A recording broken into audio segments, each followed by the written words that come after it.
the Orioles, watching the Orioles,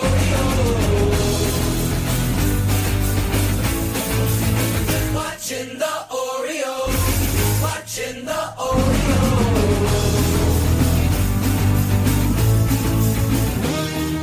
Welcome into Bird's Eye View. When it comes to the Orioles, this weekly podcast is your official source for a lack of insight and for baseless opinion. Today's April 9th, 2025, and this is episode 404. My name is Jake English. And I'm Scott Magnus. And on this week's show, well, we'll put in as much effort as the Orioles have over the past 9 games. Ugh. And we'll also show remarkable emotional stability in the face of, who are we kidding? Buckle up, everybody. This one is going to be all about the feels. And we'll do that properly right after we lubricate the show. That's right, it's time for the drink of the week. Scott Magnus, what are you putting your feels into this week? Well, it's certainly not Dongs After Dark, but it's not indeed. I'm drinking a other half Green City double dry hopped hazy India Pale Ale. I feel like I've done this one before on the podcast before, maybe. I think I did. I feel like I've had that one too. Yeah, I think we've had this before on the podcast. It's fine. It's good. Not quite the IBU count that you would expect from a traditional IPA. Brooklyn, yeah, it's fine. It's not great. It's not terrible. Oh boy, what a beer! I'm making a huge departure in today's show. I have Spicing it up. I've searched high and low, far and wide, and I did settle on this little product you may not be aware of. It is a loose cannon from Heavy Seas. What city is that brewed in?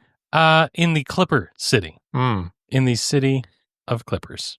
If you're interested to find out what we are drinking on an inning-by-inning basis, please find us on Untapped. I'm at Jake E4025. I'm at MAGN 8606. And with that, unfortunately, we're back to the medical wing.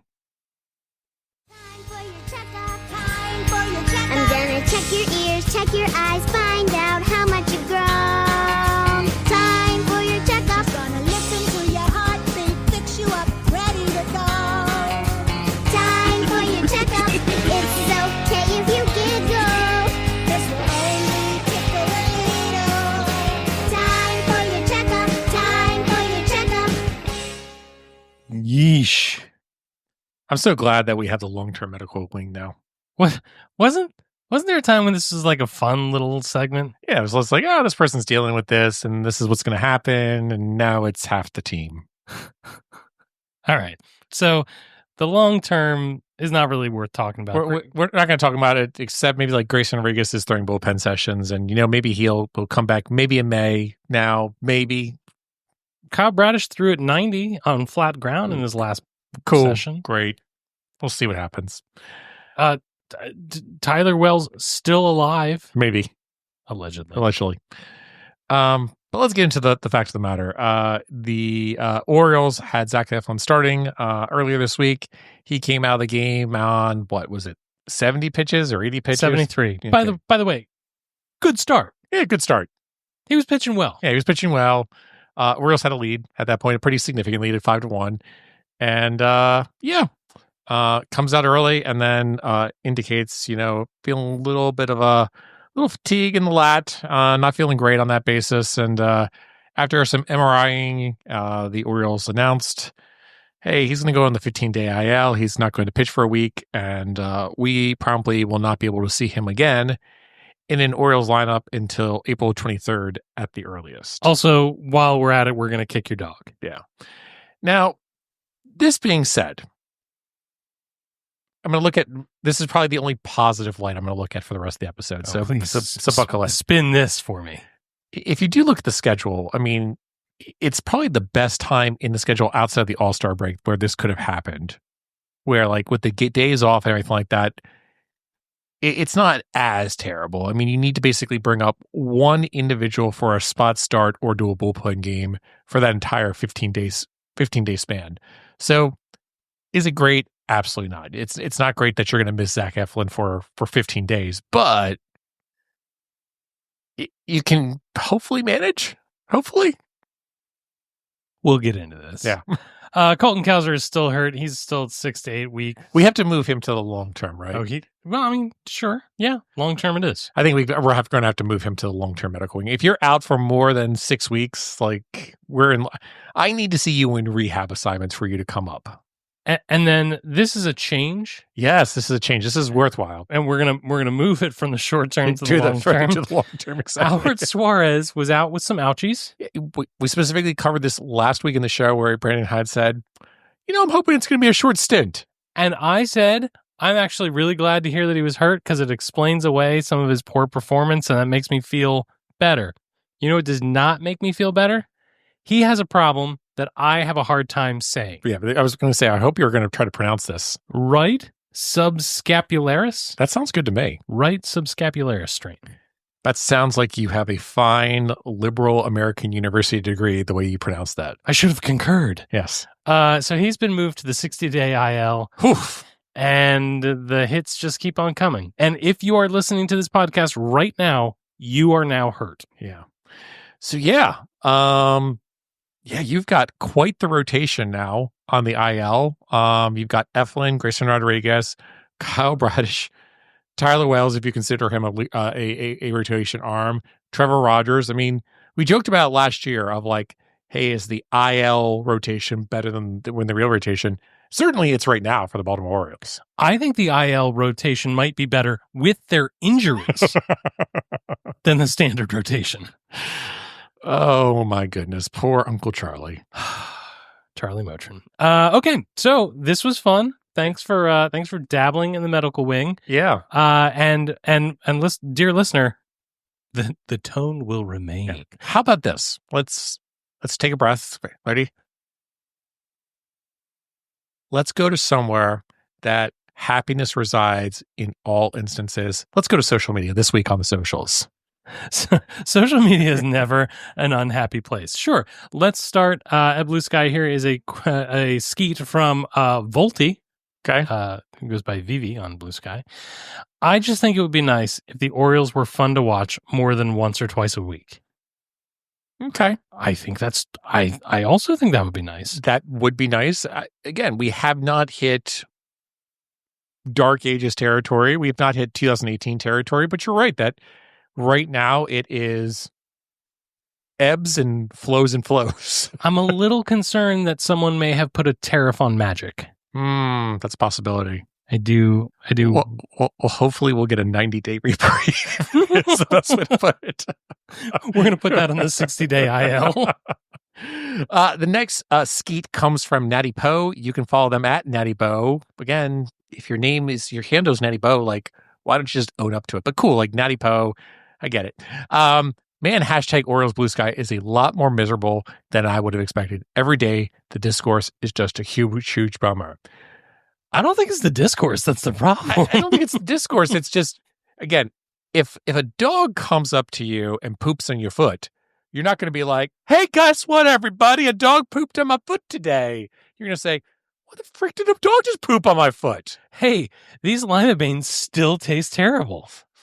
Isn't it great? So, I mean, I understand people are looking for an escape in aspect of like, hey, maybe the world isn't as bad as we are living in. I'm sorry. Can we just take a step back? Sure. I may have missed something. Is everything else in the world awful right now? It depends on who you ask. But yeah, let's keep going. And you think that people might want to throw themselves into sports in a way that might be escapist and fun and pleasant? We'll see. And these people are Orioles fans? We'll see. Because that doesn't seem to... Yeah. Listen, there was some great news that came out yesterday. Absolutely, great news for Orioles fans and for the organization as a whole. Rocco Balco came out after the Corbin Burns interview and indicated as follows via Skeet. Orioles' final offer to Corbin Burns was 4 years, $180 million per source. This is great. This is absolutely amazing. The Orioles said, hey, we're going to offer $45 million as AAV, which would have been record-breaking for the organization. It's definitely top in the league. What a great offer on this basis. Super, super great, right?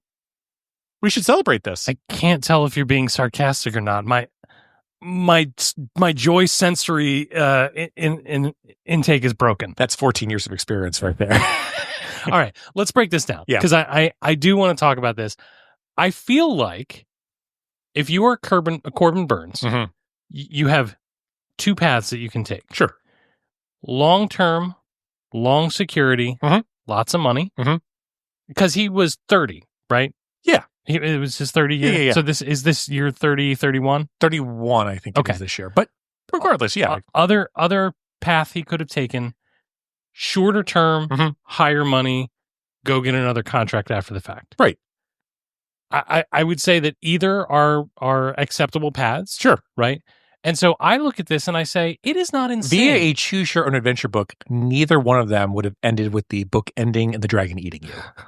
The ants would not have carried No, you of course away. not. You'd be fine. Like, you would have continued on in your journey. I think 14 years in a bird's eye view, I've made it perfectly clear that the Ant People is my favorite choose your own adventure book. I mean, trust me. I mean, again, this is probably something lost to those that are not kids of the 80s and 90s, but choose your own adventure was like, Reddit in a book, basically. We had a choose your own adventure episode. We did. Folks, if it continues to be as dark as it has been in April, choose your own adventure may be coming back sooner rather than later. Okay. I think that this offer, if true, 4 years, $180 million, not insane for the Orioles to have done. No, I don't think it's insane. I think it's feasible. We've heard similar reports in regards to, maybe an offer that the Orioles tendered to Blake Snell. Obviously, he chose to go to the Dodgers. Again, Who wouldn't? who wouldn't? Not gonna balk at that. I do find it interesting that there's two things I find interesting. Number one, I find it very interesting that Rakabako was the one that broke this news. And then number two, I think it's very interesting that people at the bad place specifically latched onto that and said, this is clearly an attempt for the Orioles to save face. They sent Rakabako out there as their, individual to represent the organization, but trying to establish that he's a freelance journalist when he's actually paid by the team to, in essence, save face is the best way to describe it. I don't buy that. Is the best way to put it. Like, I don't think that's the case. I think Kabako is, yes, he's paid by Masson, but I think he understands the standpoint as it relates to journalistic integrity. He's not going to put out there saying, I have a source that says this. Plus, they cost him his streak. Yeah. So I think this is a real number, is the best way to put it. I think there might have been some deferred money in there, but Okay. I think it's a real number. So you think it's a real number, and that's cool. Do you think it's a good enough number? Like, do you look at that and you say, Orioles, you did the job? I look at that and say, that's a pretty darn good offer. I would put it on the honor roll, but I don't think it's quite good enough, if that makes sense. Like, it's good, but it's probably not enough to move it. I mean, we talked about it all last year. We knew specifically that Corbin Burns wanted to go out West Coast, so you had to make an offer to him that basically is like, this is so crazy that you're going to have to think about it. And based off of Burns' interview, he didn't even think about it. He looked at it and says, all right, it was interesting, but it wasn't that interesting. I mean, it could very well have been that he said to the team, I'm looking for a 6 or 7 year deal. I'm sure he said that. I'm sure his agent said that, saying, we're looking for a 6 or 7 year deal. Make us your best offer. And the Orioles came back and said, we're going to give you 4. And Corbin said, well, it's nice, but it's not the total amount of money that I want right now. So also a weird situation too of like, you've got CBA extensions coming up too. So like, I don't know. It's an interesting standpoint. Again, we just saw it this past week with Vlad getting his extension and asking for his extension with $300 million in a signing bonus so that he gets it all now, as opposed to, waiting for everything going. It's weird times, but I don't think it's a bad offer. I give it a solid B+. And I'm glad to see the Orioles being aggressive. They just might need to do a little bit more in the future. So I don't even know if it would have mattered. Like, if you offered Corbin Burns 6 years, $230 million, and the Diamondbacks offered 6 and 210, I think Corbin Burns might have still said, I'm going to stay at the West Coast. I am on record audio files exist of me saying that I was disappointed with the offseason. I think in a vacuum, this is an okay thing. I think in a vacuum, this is the Orioles making a real, honest-to-God effort to bring back an ace. I think $180 million for 4 years is a real offer that real teams would make. Not reeling him in and not going any further than they did financially is okay in a vacuum as long as it's not your only play. Correct. And what they got instead Right. was Sagano and Charlie Motrin. Yeah. And that combination And Kyle Gibson. is not okay. Yeah. No, you're right. I mean, it's the standpoint of like, you went hard after Snell, allegedly. You went, per this report, hard after Corbin Burns. You missed on both. And the way you pivoted was, we're going to go ahead and sign veteran individuals. Point to the matter as well, you were willing to give up draft picks or not take the compensation for a Snell or a Burns, but you weren't willing to take the standpoints for like a Pavetta on that basis. And again, I don't know necessarily if I disagree on that basis of like, I'm not sure how I feel about giving up draft picks for someone like a Pavetta, but the Orioles now know on this basis of losing out on Snell and now losing out on Burns, that they're going to have to be even more aggressive in the future in order to pull people through. And the choice is give up prospects, give up draft picks, which are lottery tickets, Right. or be forced into a situation to have to deal from your system where the value is known. Correct. Yeah. And like I said, I think the Orioles have been aggressive in that standpoint in terms of getting a player like Eflin, for example, or going out last year and getting Corbin Burns. We have yet to see that this year. It still may happen. You only have so many bullets in the gun, though, for that. You do. But again, I think we are seeing on that basis, like you said, known quantities. I think you're also seeing the standpoint of like, besides Basayo, I think everybody, and we said this in the offseason, everybody else should have been up for trade. And people kept coming back and saying, no, you can't trade Mayo. No, you can't trade Kerstad. Where in reality, now you're looking and we're like, I wonder if we missed our window. Oh, now you can't trade Heston Kjerstad. You still can. You still can. Like, there's still people out there that are going to look at Heston Kjerstad and say, he's young enough and I can, in essence, work with him. Fix him. I don't even know if it's fix him. It's just like, get him a new environment and just see what happens. But yeah, like, you didn't help yourself at all this offseason to basically, get yourself ahead. And I think that's what Orioles fans are frustrated on, which is you didn't sign people. You put yourself into this pile of, since going out and getting a bunch of 35-year-olds or 40-year-olds. And now you're sitting on Mayo in AAA and Kjerstad struggling at the plate. And again, people have talked about this before. If you're going to be a playoff team, how much time are you giving to rookies to figure it out? For a player like Jackson Holliday, you probably give a lot more time. All the time. But to a player like Kjerstad, who is, an upper 20s outfielder, questionable. And again, we're going back to the offseason was not a success, but I look at the offer to Corbin Burns and I say, in a vacuum, by itself, that's okay. Yeah. That is something I want the team to do. And if they said, hey, $180 million, that's what we're going to do, cool. And I will still come back and say, and you just said it, and a lot of folks have said it, the offseason was not a success. I'm not willing to say that just yet. I'm willing to say the offseason is still, we still have to see what happens. It is still early in the season. However, on paper, just like we said before, it doesn't look like the Orioles dramatically improved. And it looked like more, I think I said a parallel move. And I did not come in to the season being like, yeah, this team is going to be so much better than last year. It was more of a side shift. I still predicted more wins this season than last year. I actually still hold to that belief. But right now, it's ugly baseball. All right, well, let's go to our next skeet. Here's one from Craig Brown, at Craig Brown. Casey? Kansas City?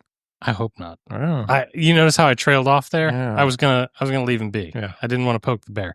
I hope whomever has the replay in the Orioles Diamondbacks game is telling the on-field umpires that they are abysmal at their jobs and should be ashamed. I'm just going to say this. I had every intention of watching that entire game last night. Flipped it on in bed, watched the first couple innings, nodded off. Yeah. Woke up just in time to see the fireworks. Yeah. And that game was so weird. That game was so weird to the point where, like, I wasn't even mad about it. Yeah. It was like, It was watching like a telenovela soap opera, basically. I was going to say it was like watching a train wreck without casualties. You know what I mean? yeah. Like, the stakes were so low. It was just so weird. And look, the balls and strikes were terrible for both sides. Sure. To the point where, like, again, I wasn't mad Yeah. when it happened to the Orioles because it was happening to them too. But then, so, you know, the ball gets caught by the left fielder. He comes up and makes a throw like I would, you know, with my athletic prowess. And then there is a, I don't know, 85-minute delay Yeah. for some sort of review where all I can figure is that the 4-man crew and the guys on the phone were trying to find a way to save face for how bad it was. And I think it was a situation they literally came out and they're just like, all right, so we don't know exactly what to do here. So we're going to give you one run and we're going to basically give them an extra out. Well, so I think what happened is that Hyde challenged just so it would show that said did tag up. I saw a lot of questions on Blue Sky where people were asking, why are we even challenging this? I think it was because they realized that said did tag up and they wanted to capture the run. They wanted to make sure that there was no chance of it being called on the field. Gotcha. That it didn't. But the whole thing was just bizarre. Yeah. It was so weird. And to the point where it's like the longer it went on, the more it was like, what could you possibly be communicating? So let me ask you a question. Your son, he is what, 13, 14 now? He's 14. Yeah. He's employed at this moment, correct? He is employed. What is he doing right now as employment? Henry is an umpire. Okay. If Henry was an umpire at this given moment, in whatever age group he is currently umpiring at this given moment, 9 and 10U. and a play was in the field, and he did not make a gesture to specifically say whether the play was an out or if the ball was in play or anything like that, what kind of strongly written letter do you think he would receive from the coaches and the league afterwards? Well, I think you need to understand two things. Yes. The first is that for 9U and 10U baseball, Right. the stakes are so much higher Of course. than they are for professional baseball. Absolutely. Those parents have Plastic trophies are on the line, everybody. They have hope in their hearts. Right. They are simply scouring the sidelines for the college scouts that are Yes. obviously there to see their kid. Yeah. Yeah. Actually, Henry is ridiculously good at it, Yeah. which is super annoying because when he first got the job, they gave him like the rule book and some instructions and stuff like that. And I didn't feel like he read it very carefully. And I was like, dude, like, this is going to be your job. Yep. You have to be good at this. You have to be prepared. You have to blah, blah, blah. And then the first play of his career took place. And it was a weird situation where like the ball bounced off of a bat when a kid didn't swing. Yeah. It ended up in a weird spot right on the line. And Henry like bounced right out and was right on top of it to make the right call. Yeah. And I was like, well, I mean, it's got to be really weird. Like, as an Orioles fan, you go in with this kind of pessimism about the situation. And then when somebody outperforms what your expectations were, that must be really weird. No, because again, when it comes to baseball, my young son at, I don't know, T-ball had exceeded my athletic prowess. And so now that he's more competent than me in several aspects of the game, it just makes sense. Well, again, that pool boy did a really nice job with your wife. Obviously creating a young man that has both athletic prowess, but also the ability to umpire a game better than Les Diaz. Whoever this kid's real dad is must be so proud. So proud. So proud. Not so proud, the parents of those umpires last night. Oof. Boy. Again, like, I'm not even mad. It was a spectacle. Yeah. I have a friend from several jobs ago who was at the game, and he sent me an email. I'm not really quite sure why this was. He sent me an email and said, "Hey, I'm here with a video of the stadium," and he said, it's empty. I emailed him back because he reached out. I emailed him back and I was like, "Dude, win or lose, you You saw a something. spectacle. You saw something. You were tonight. there. Yeah. You were there. Good times on the socials this week. Why don't we take a quick break, play some tunes, and come back for our standard fare?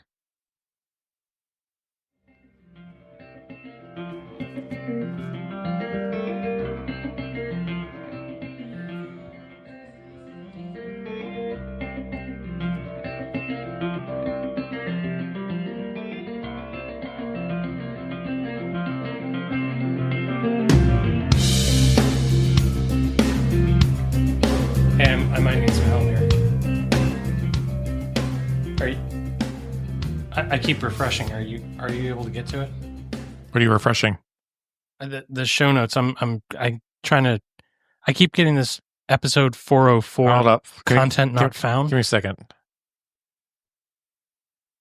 Yeah. I don't see anything. It just kept getting an error. It's a 404 content not found problem. Yeah.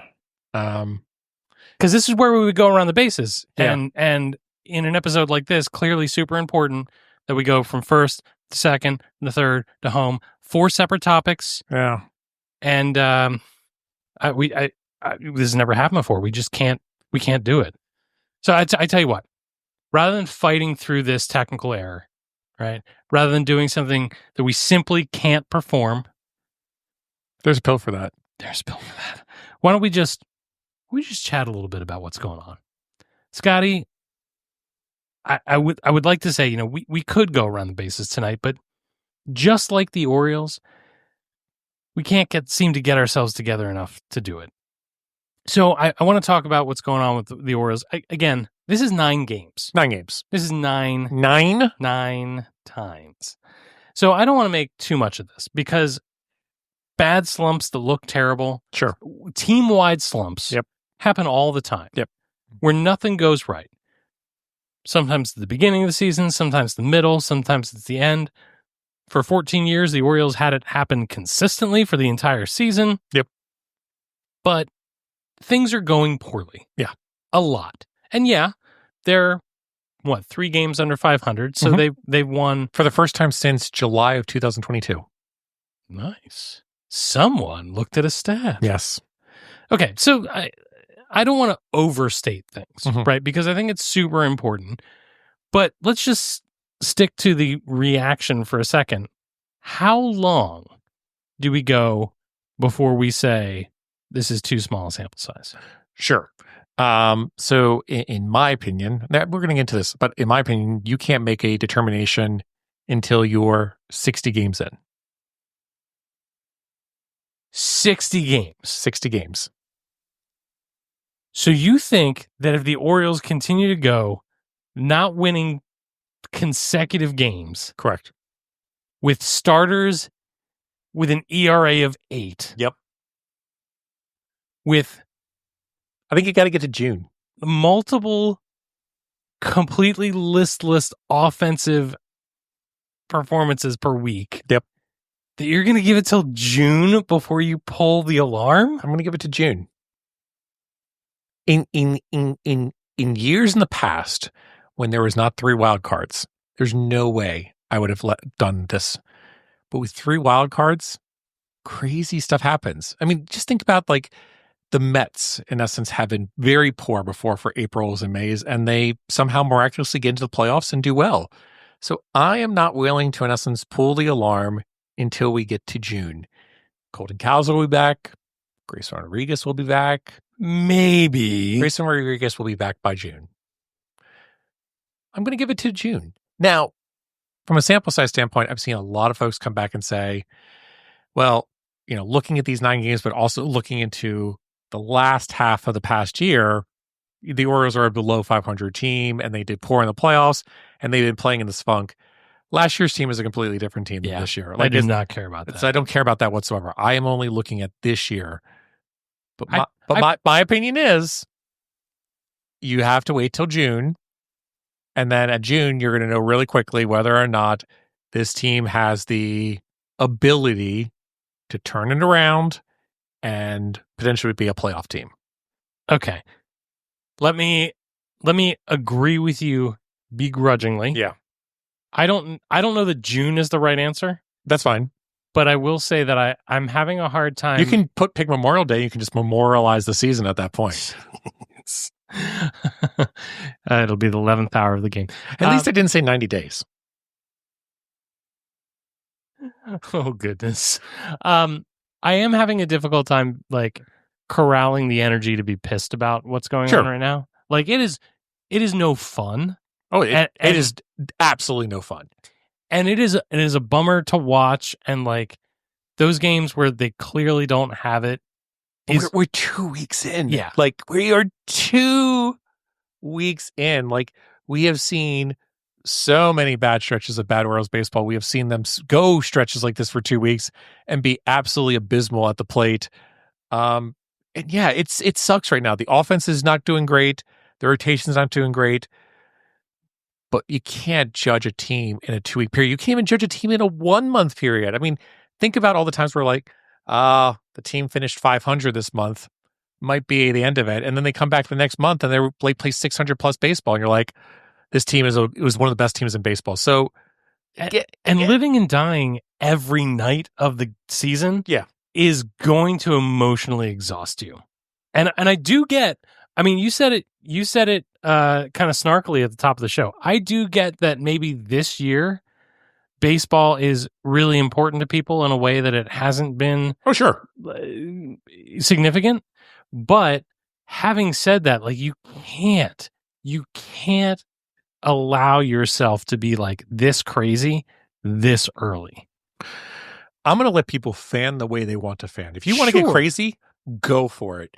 That being said, this is certainly no 2005 second half Baltimore Orioles. And yet. And also like Yet. I also feel like it's important to self-report that like in the 5th inning of a game where it is clear that the Orioles are out of it, like they're non-competitive, I am going to act out on social media. Sure. Like part of that experience is cathartic for me. Like part of me going like, oh, well, it's Dark Ages baseball all over again. Part of that is like the fan experience. And I don't begrudge people. It's just that like, and you have made me think, which I don't usually do. You've made me think with the that liberal arts American University degree come back up again. let people fan the way they want to fan. I hear you. That's something that I'm going to have to like. That's something I'm going to have to replay in my head when I roll my eyes. Yeah. On the social medias, but I just feel like right now we can be bummed when bummer things happen, but like I just can't muster. Maybe it's because I'm old now. I just can't muster. I understand. I get where you're coming from, but again, I'm going to take us back 1 week. 1 week we were talking about torpedo bats and the Yankees and that they're going to hit 1 billion home runs in the season. And then this past week, the Yankees literally get shut out multiple times. The torpedo bats go to nothing. And everyone's looking at me like, oh, what happened? Maybe the ball isn't juice. It's just like, it is such a small sample size. Stop freaking out at every moment. And again, part of this comes back to that real world situation that we're currently dealing with, which is there's so much things changing, not every day, every half an hour at this point, that it is very easy to fall into this trap of like, let's lose our mind over every little thing. So you're saying we shouldn't doom scroll the season? No, what I'm saying is when the market is low, you buy now so that when it comes back up, you're in a great position. I love this. The Orioles stock is low right now. And so what you're saying is that we have to buy in as fans with our enthusiasm. Yeah, I'm asking everybody in Birdland to just take it is the best way to put it. Just take it. There will be some short-term pain. There's going to be some short-term pain, but I just need you to take it. I was not prepared for where this went. Usually I can see it coming. You get that twinkle in your eye, and I know to be on guard. And that one got me by surprise. I think this might be the first time in a few years that I've broken Jake on the phone, and I have a 404 error to thank for it, is the best way to describe it. But again, 404 content not found. but again, You look across the league, you look at the American League West, the Angels are currently leading the AL West. There's no way in the world No. that the Angels are going to win the AL West. I have a prediction. Sure. This is not fair. It's not good. I don't like it about myself. I think the Angels win the World Series right after Mike Trout retires. Well, there you go. That's a possibility. But again, it is such a small sample size right now. It is extremely frustrating, just like you said. And it's paired with the offseason because, again, we came out of this offseason extremely frustrated, just like we talked about before, of not getting that ace. People are on the edge. They're ready to jump. They're ready to point fingers. And, they might have a good reason for that in the future. But for the time being, it's too small of a sample size. The Orioles have only been home for 3 games so far this season. Let them get home. They're coming home for a very long homestand. Let's see if they win a series or two. But again, this thing could switch on a dime with a 4 or 5 game win streak. It could just change overnight. So, and also, like, I will say two things. The first is that you talk about the offseason. We had a discussion about it earlier. And if you go back and listen, don't go back and listen, listener. But if you go back and listen to our episode right before opening day, I talked about the fact that I had been so negative about the offseason that maybe I just needed to chill out and like give the team the opportunity to pleasantly surprise me. That, everything wasn't awful. The team had plenty to offer. There were good parts of it, and my frustrations were valid, but I should just chill out a little bit. And so I think for me, the emotional roller coaster of being so disappointed, then finally being like, you know what? It's opening day. I love the Orioles. Let's let bygones be bygones. And then to have a start like this and be like, I told you. Yeah. Fans that are doing that, I get it. I get it. And again, if you look at the pitching, because again, we're going to focus on pitching. Shigano basically had a bad start, then had an okay start. Charlie Martin has been absolutely atrocious, absolutely atrocious. He seemed pretty pleasant with himself in terms of getting 4 runs. And it's just like, I felt pretty good tonight. But again, he looked not great whatsoever. Dean Kramer has not been good. If you watched him today, he was dancing around, but his command was all over the place. And he did get jobbed by the defense in his previous. He did, but again, the command was all over the place today. Cade Povich has been, we'll call it tightrope walking. Yes, he is, managed to, do okay-ish, but again, he had 13 hits in the last appearance, which means that his ERA looks terrible, but his FIP looks good. Again, small sample size. And then Zach Eflin has been good, but it's now hurt, and we won't see him again until probably the 23rd. So, you're running on fumes already in the second week of the year for the rotation, and somebody from those 4, Shigano, Morton, Kramer, or Povich, is now going to have to step up. And in essence, be what we saw from Corbin Burns last year. They're going to have to be the stopper.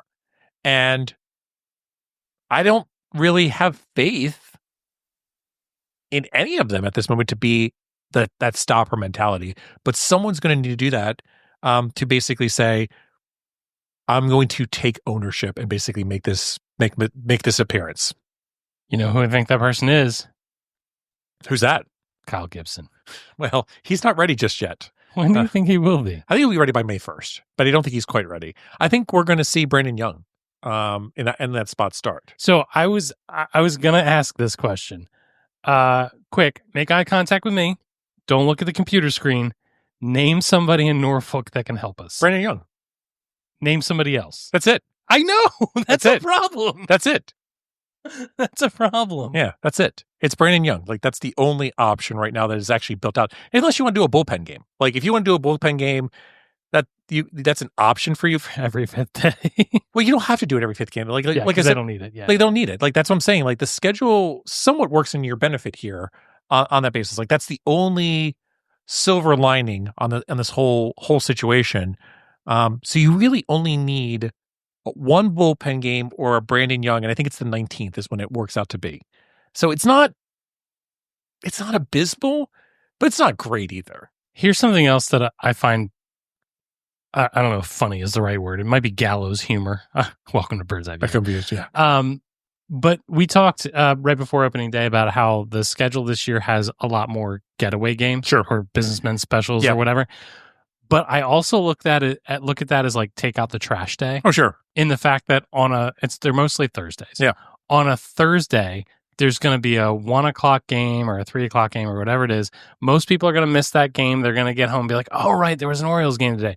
That's the day to throw the bullpen game. That's the day to throw, whoever you That's think when you is gonna throw get Gary lit up. Sanchez into the lineup and say, Adley, you're going to sit for today Right. to get you some time. Right. So when it comes to not putting our best foot That is forward, your new Sunday punt lineup day. yes, I agree. Thursday home game getaway days are going to be that. Look, I think the point that you were making, if I'm not misunderstanding, is that yuck, but relax. Yuck, but relax. And again, there are some positives. I mean, you look at the offense, and as much as the offense has been hit or miss, you have 5 guys currently hitting over 100 rated wins created plus. You've got Cedric Mullins, who's absolutely on a tear.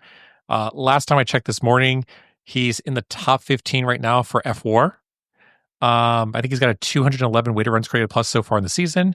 You've got Mountcastle, O'Neill, O'Hearn, and Urias all doing great. So again, if you think about that and you're like, okay, Gunner's struggling still, Adley's still struggling a little bit. If Gunner starts turning it around, especially at that top of the order, and we saw this on Monday night's game, Adley and Gunner both had really nice games on Monday, and look what happened. The Orioles were able to put together sustained offensive drives and put up 5 runs. So I think, the offense is going to get it together very quickly, is the best way to put it. I think Cowser being out of the lineup does hurt. But overall, I've been pleasantly surprised by the lineup on this basis, and I think the only gaping hole right now, unfortunately, is Silent J, and he's going to have to figure it out, just like Holiday did last year. And if he doesn't, well, then he's going to get optioned, and someone's going to come up for him. Yeah, and I think that that is a spot in the lineup that the Orioles are prepared to cover up. Mm-hmm. Because right now you only have so many spots in the lineup for Kjerstad and O'Neill and O'Hearn to be in the same lineup. Yep. And I think that the Orioles are very comfortable with O'Hearn and O'Neill being in the lineup every day at the expense of somebody who's not hitting. I agree. So again, I think it's fine. I still think, the Mateo situation is really bothersome. Mateo in center field. My son did not catch the game with Mateo in center field until the next day. And I sit down at dinner with him and he says, "Hey, Dad, who was playing center field yesterday?" And I said, "Jorge Mateo." And he says, "Are they stupid?" And I said, "Well, like they need a center fielder when Mullins is not playing." And they're like, "Yeah, why don't they have somebody else?" And I'm like, "Well, again, a good question. But like normally they would have Cowser." And he's just like, "Yeah, but like there has to be somebody else besides Jorge Mateo." And I'm like, You're answering great questions here, but I don't have an answer for you. Dad, I'm going to hold your hand when I tell you this. Jorge Mateo is not an outfielder. And that's what he said. Is Jorge Mateo is not an outfielder? Why are they playing him in the outfield? And I didn't have a good answer for him. And unfortunately, our sons are getting to that age where they're starting to ask questions to their fathers, and it's awkward conversations. And did your kid talk to you still? Of course. Wow. That's cool. Well, because your kid's an umpire, so he can't make gestures or signals on that basis. But yeah, I mean, Jorge Mateo, it's going to be interesting to see how they continue to use him. I think it was great to see him last night coming in for Adley, pinch running, getting first to second, and going second to third, and then getting thrown out the plate. So here's, I don't know how this keeps happening, but I find myself in the role of Brandon Hyde apologist. Okay. And again, did you see Brandon Hyde's quote today about this? No. Brandon Hyde's quote today was, no matter what, if Mateo is on third base and contact is made, I'm always sending Mateo home. Okay. He actually said, the league is on notice that Mateo is always going to be sent home if there is contact. And the league is not going to be the only person on notice. I don't know how I keep ending up in the Brandon Hyde apologist camp, because I really don't feel strongly about it. Mhm. I really don't. But there has been a lot of chatter Mhm. in games where nothing has gone right, Yeah. where people have been like, oh God, Brandon Hyde again. It's like, that's a play. You call the play Yeah. and you're on contact. It's happened twice now this Yep. season. But like in a game that ends 9-0 and the hitting is anemic and the pitching is atrocious, like there is so much blame Sure. to be handed around that I feel like this is the same, like, people that, in essence, like, when a shift occurs and it goes against the shift, like, why were we shifting there? And it's just like, because it was the right 'Cause play. that's what you do. That's what you do. And, like, occasionally it comes back and burns you. But on the whole, it's the right play to make. And I even like, he's not the greatest manager ever. Yeah. And I don't like, if the Orioles were to say next year, we're bringing somebody in because we really think that he can take us to the next level, blah, blah, blah, blah. Okay, cool, fine, whatever. But I just don't think that he's done anything wrong. Yeah. I'm going to tell you this right now. For the June situation, if the Orioles don't get better by June, Brandon Hyde's not making it. I think that's a move the Orioles make in the offseason. I think the Orioles are stubborn enough I don't think so. that they go all the way through the season. I think there's a reason why Buck Britton is currently on the team as a special coach. Are you saying to me that Buck Britton is 2025's Sam Perlazzo? Possible. Well loved by the Yeah. players? Yeah. A good baseball man? Yeah. And someone who can fill the gap with caulk Yeah. until the solution comes around? You say caulk? Cold. Okay. I hope the text editor or editing software that we use picks up that okay. Just get that isolated. Yeah, exactly. But yeah, I mean, I think that I completely agree with you. Like, Brandon Hyde is not to blame for all the Orioles' woes at this given moment.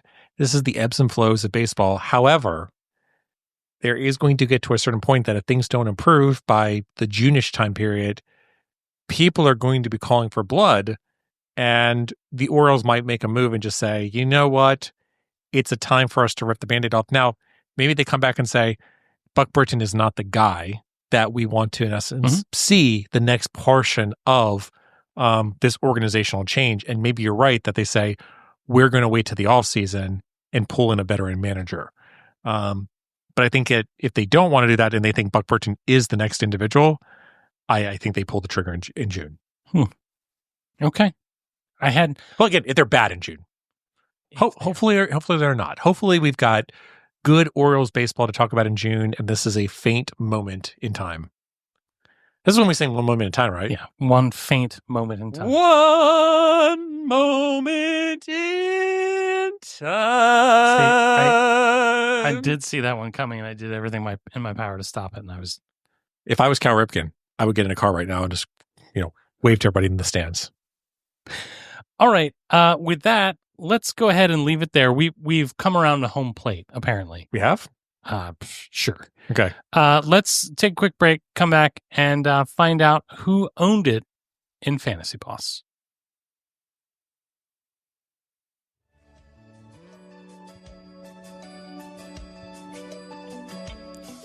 Huh.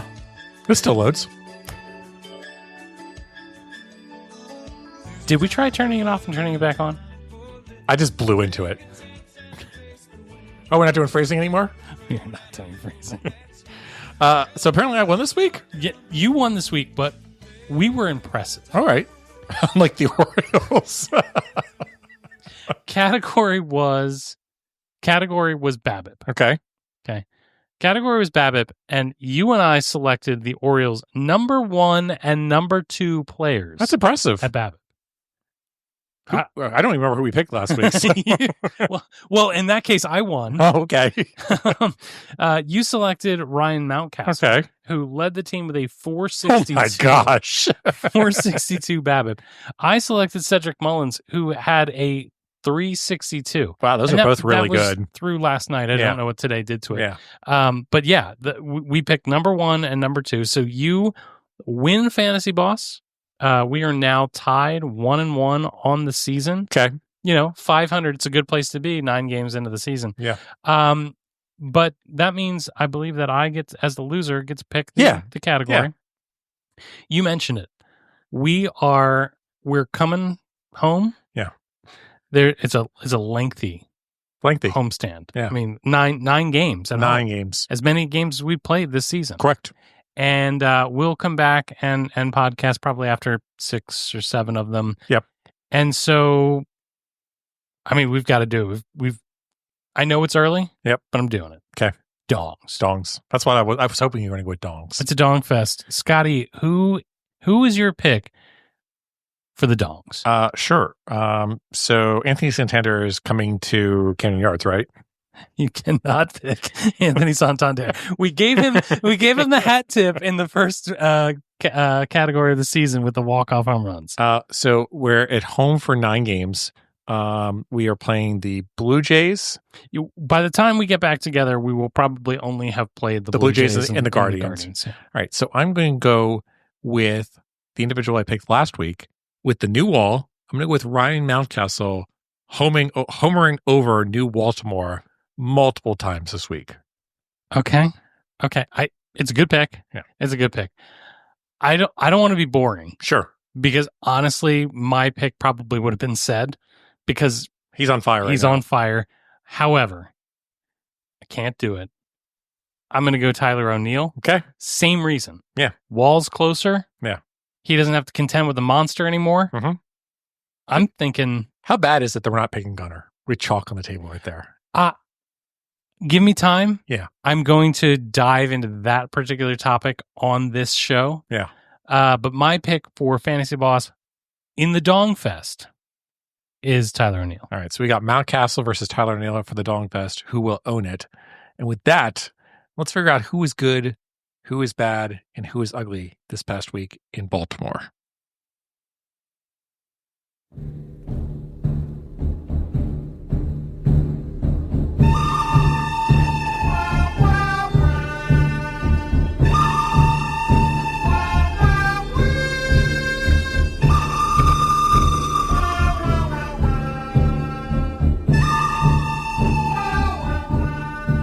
That's right. It's time for the good, the bad, and the ugly. Scotty, 9 games have gone by. And you could excuse us in how it's gone for feeling like maybe this would be the perfect time to break out ugly. But I have resisted. Okay. Because this show has rules, and those rules are important. So my good for this week is Cedric Mullins. He is the only guy I trust right now. And look, it is important that Cedric Mullins is performing well on the field. It is important that his defense has been rock solid. It is important that he is hitting well. But all of that pales in comparison to how important it is that Cedric Mullins is probably in his last year as an Oriole. Mm-hmm. And I want him to go out being appreciated by the fans. Again, absolutely. The handpicked successor of Adam Jones, all the way down to double A, no longer a switch hitter. The man has been humbled and come back to be an all-star. He is now no longer, the fresh face, no longer the star of the team. He has ceded that to his teammates. But in this week, the thing that I liked about him was the fact that he had a 22.7 walk rate over his just 13.6 K rate, a 225 weighted runs created plus. Again, just in this last week, he's doing real well. Yeah, we didn't get to talk about it too much in the previous segment, but the bullpen has been pretty good overall. And I'm actually going to give 2 individuals here that I'm going to lump together from that bullpen. But Yenier Cano and Gregory Soto have done some really nice performances so far this season. And then in the past week, Gregory Soto has pitched for 3 2/3 innings with a 9.82 Ks per 9, giving up no walks. And Yenier Cano has gone 2 innings in that same time period with 13.5 Ks per 9, and again, no walks. So again, we came into this season really questioning, what is that bullpen going to look like? And in reality, we haven't seen much of Felix Bautista since the beginning of the season. They've been really cautious to use him. Well, there have been 0 save opportunities. There have, but I'm saying even on that basis, like that's true. It's like the Orioles have no saves right now. But again, it's interesting that the Orioles are being really cautious with Felix Bautista and folks like Gregory Soto, Yonier Cano, and Sir Anthony Dominguez have stepped up on that basis. Brian Baker was my good last week, and he's still doing decent. I wouldn't say it's great this week, but he did decent this week. So I'm going to give it to, again, relievers just like I did last week. I'm going to give it to Gregory Soto and Yenier Cano. They're my good for the week. All right, my bad this week is going to go to the situation with Gunnar Henderson. My bad is not Gunnar Henderson. Gunnar Henderson has just 22 plate appearances this season. And that is, fewer than, say, a Cedric Mullins, who has 47, or Jordan Westberg, who has 48. He just has the 22 plate appearances. And in that time, a K rate of 40.9 against an angry walk rate of just 4.5. He has a 7 weighted runs created plus. He's batting a $143. He has a WAR of negative 0.2. The bummer is that he is healthy, but he's not back. Yeah. It's the situation, and I get why it is, how it is. He didn't have a real spring training. It's just a bummer. It's bad. Yeah. My bad is going to go to Heston Kjerstad, who again has struggled so far this season, and has done no favors for himself in the outfield as well. But over the past 7 days, Heston Kjerstad has a 263 average, yielding no walks over that period of time, and good for a 66 weighted runs created plus. Again, no home runs in that time. The whole thing with Heston Kjerstad was huge power. He's going to smash the ball, extra base hits, home runs, and we just haven't seen that yet. Maybe he figures it out sooner rather than later, but so far early in the season, Heston Kjerstad's not doing it at the plate, and he's not doing it in the field. He's bad so far. My ugly is going to go to Charlie Morton. And look, I wasn't a fan of the signing. I thought it was insufficient at best. But Charlie Morton has really disappointed beyond that, and that takes some work. I really want this to work for Charlie Morton. I want him to be a useful major league pitcher. I want him to do well. The team needs him to do well. But he's just not making competitive pitches often enough. He throws so many pitches that from release are obvious not to be competitive. Mm-hmm. And, I kept joking about the Matt Harvey Award, but few innings, too many runs. Yep. It's ugly. It's ugly. So I'm going to go back to the lineup for my ugly. And there are two individuals in this lineup that I consider to be catalysts. It's the standpoint of like when they're not doing well, the entire lineup struggles.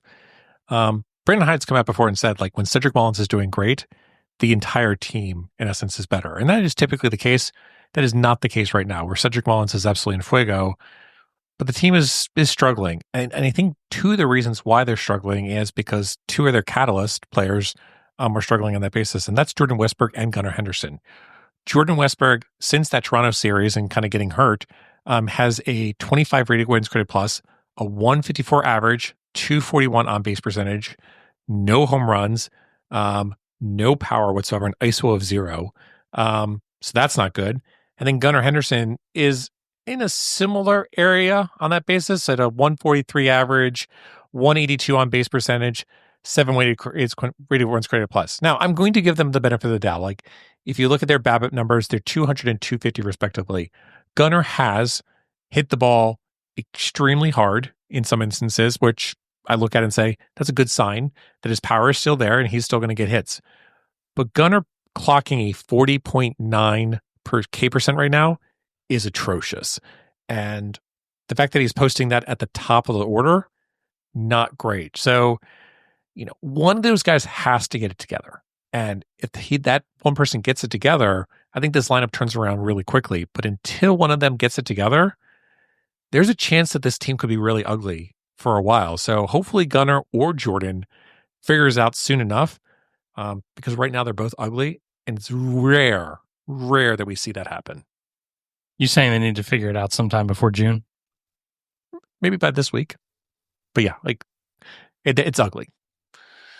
All right. Well, with that, let's bring this whole thing to a conclusion. Let's go ahead and blow the save.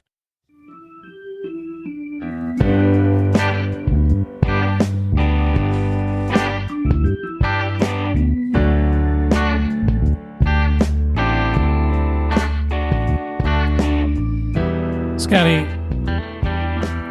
my love of this team.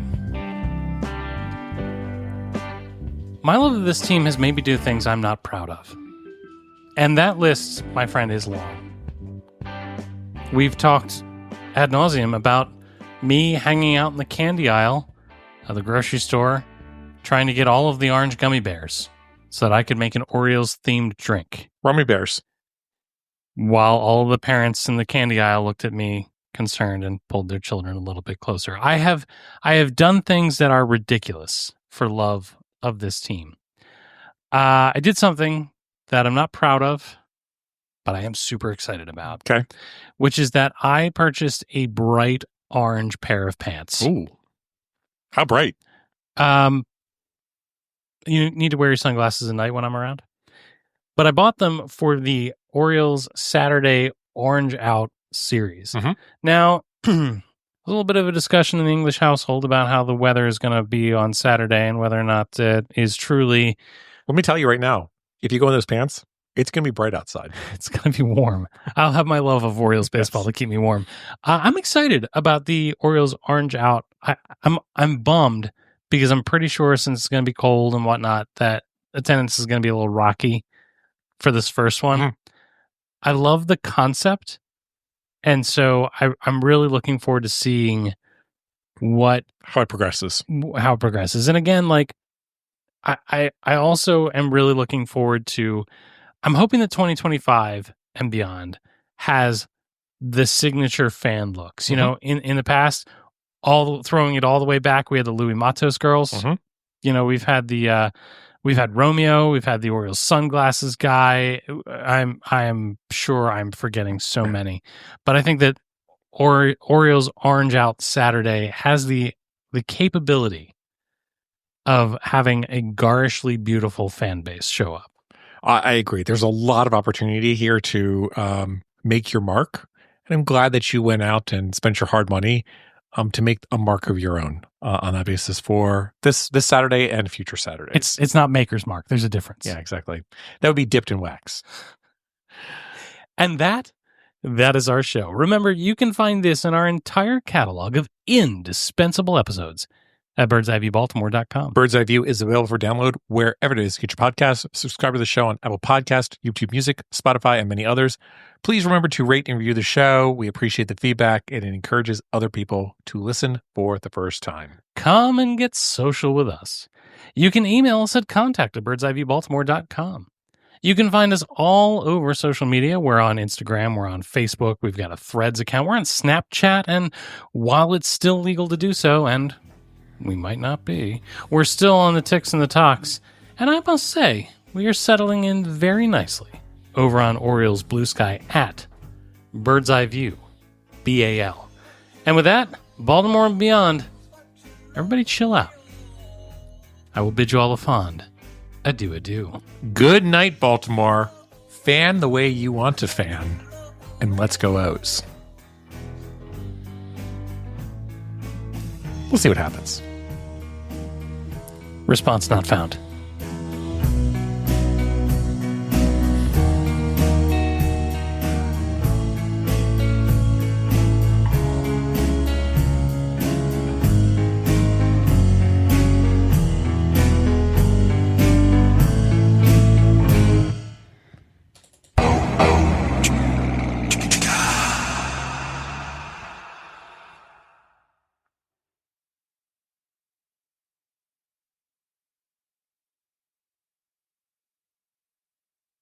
You still here? It's over. Go home.